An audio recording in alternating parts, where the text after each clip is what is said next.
นะครับจะพูดรุ่นแม่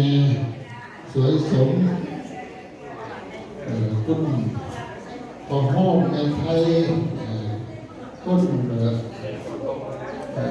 อุดมพรแล้วก็คุณไพโรจน์ไฟฝันนะครับนั่นถือว่าพี่น้องเฮาแต่ก็รวมกันนะครับทำบุญอุทิศส่วนกุศลหาบุคคลที่ล่วงลับไปซึ่งเพิ่นไปแล้วให้เพิ่นไปดีเสียงสุขผู้เพิ่นกันนั้นไปโดนแล้วคือมันเกิดมาเป็นหลายน้อยแล้วก็หูเนาะ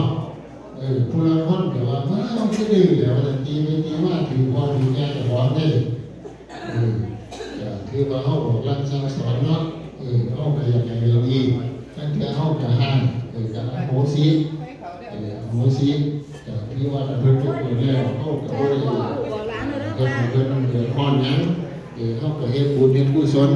แต่ฮอดเพิ่นแล้วสิ่งดีๆก็เกิดกับชีวิตเพิ่นเกิดเป็นผู้เป็นคนแล้วก็ถือว่าเป็นการสัมปติอาโสกังนิรัจฉังสัพพัญโยอาการุณิโกนาโท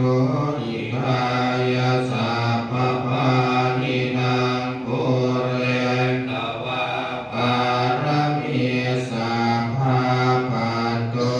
สัมโพธิโมกขมังเยเต